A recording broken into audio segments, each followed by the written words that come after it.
요한계시록 18장 1절에서 8절입니다. 키워드는 무너졌도다 무너졌도다. 악이 가는 길, 지혜를 가진 사람들입니다. 이 후에 다른 천사가 하늘에서 내려오는 것을 보니 큰 권세를 가졌는데 그의 영광으로 땅이 환하여지더라.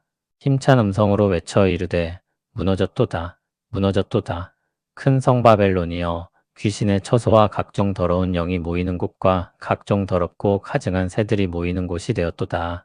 그 음행의 진노의 포도주로 말미암아 만국이 무너졌으며 또 땅의 왕들이 그와 더불어 음행하였으며 땅의 상인들도 그 사치의 세력으로 치부하였도다 하더라.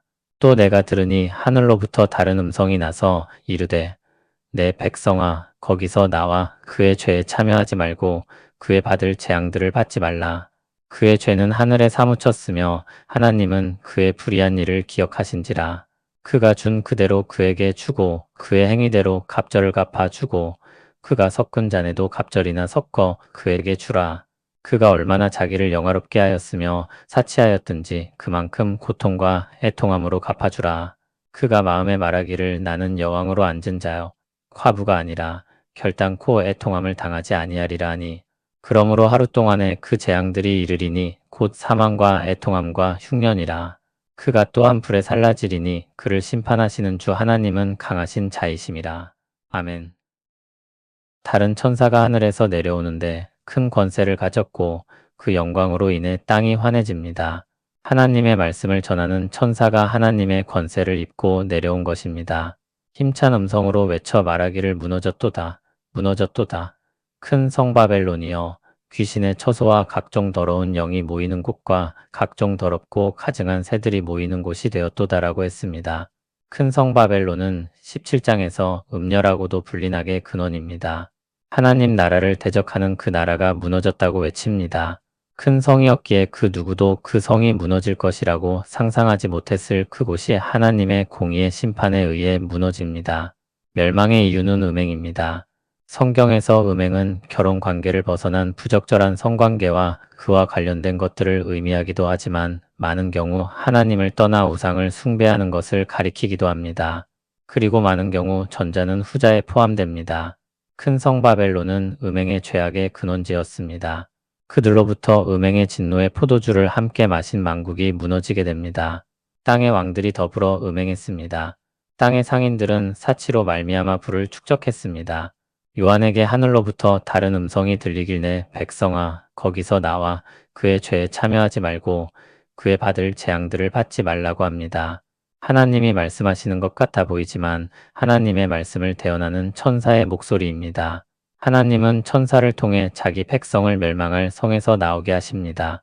세상을 떠나서 살 수는 없으니 그들의 죄에 참여하지 말라는 말씀으로 이해해야 할 것입니다.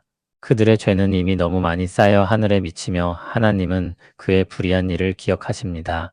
하나님은 그대로 갚아주실 것입니다. 갑절로 갚아주신다는 것은 지은 죄 이상으로 더 벌을 내리신다기보다는 철저하게 심판을 하신다는 표현입니다. 그가 얼마나 자기를 영화롭게 하고 사치했다고 해도 그만큼 고통과 애통함으로 갚아준다고 하십니다. 그는 이렇게 마음으로 생각하고 말할 것입니다. 나는 여왕으로 앉은 자요 과부가 아니라 결단코 애통함을 당하지 아니하리라. 당장 심판을 받지 않으니까 그동안 괜찮았으니 계속 괜찮을 것이라는 겁니다. 그러나 괜찮지 않습니다. 하나님은 하루 동안의 재앙들을 내리신다고 말씀합니다. 사망과 애통함과 흉년이 임하고 그가 또한 불에 살라질 것이라고 했습니다. 심판하시는 하나님은 강하신 분이십니다. 반드시 능히 그 일을 하루 만에 행하실 것이라는 겁니다. 그때가 되면 그가 누리던 영화와 사치는 순식간에 다 사라지고 말 것입니다. 돌이킬 수 없을 것입니다. 아무리 큰 성이라고 해도 무너질 것입니다. 하나님께서 악하게 살아온 바벨론을 심판하실 것입니다. 베드로후서 3장 4절을 보면 죄악에 빠져 있는 사람들의 생각을 이렇게 말하고 있습니다. 사람들이 말하길 주님이 다시 오신다는 일은 어떻게 되었으며 만물은 창조 때와 같이 그냥 있다고 말합니다. 자신들이 그동안 살아보니 주님의 심판이 아직까지 오지 않았으니 계속해서 오지 않을 것이라는 겁니다. 그러므로 악행을 일삼으며 그동안 잘 살았으니 그렇게 사는 방식을 바꾸지 않겠다는 겁니다. 큰 성 바벨론 역시 그와 같습니다. 자신이 여왕으로 앉아 있는데 어떻게 과부처럼 애통할 일이 있겠냐는 것입니다. 그러나 하나님은 그 환상을 깨뜨리시며 하루면 그 땅이 심판의 형벌 아래 멸망한다고 말씀합니다. 하나님을 계속해서 끝까지 부정하는 사람에겐 이미 심판이 이른 것과 다름없습니다. 계속해서 하나님 없이 하나님을 반대하여 살아가는 삶에서 건짐을 받지 않기 때문입니다. 죄악의 구렁텅이에서 나오지 않습니다.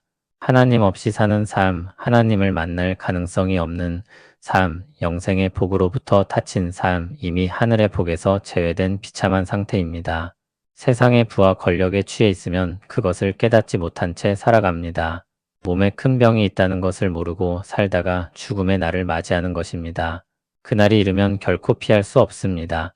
꼭 대단한 부와 권력이 있지 않더라도 눈이 어두워지는 것은 매한가지입니다. 상대적으로 내 곁에 있는 사람들보다 좀 더 나은 상황에 있으며 하나님을 모르고 자기 중심적으로 살면 가는 길이 똑같은 것입니다. 멸망을 향해 가는 길로 가는 것입니다. 주님의 백성들은 지혜를 가진 사람들입니다. 하나님께서 말씀을 통해 악의 최후를 알려주시고 신자들이 그것을 믿음으로 받습니다. 미래의 결과에 대해 아는 것입니다. 그리고 그 길을 피하는 것입니다. 지혜로운 것입니다. 죄악으로 아무리 많은 부를 쌓고 아무리 강한 권력을 가진다고 해도 다 부질없는 것입니다. 짧은 인생의 광기 같은 것입니다. 전도서 9장 3절에 말하듯이 인생의 마음에는 악이 가득하여 그들의 평생에 미친 마음을 품고 있다가 후에는 죽은 자들에게로 돌아가는 것입니다. 신자는 그 어리석음을 깨닫고 돌이켜 사는 길로 참으로 영광스러운 길로 가는 것입니다.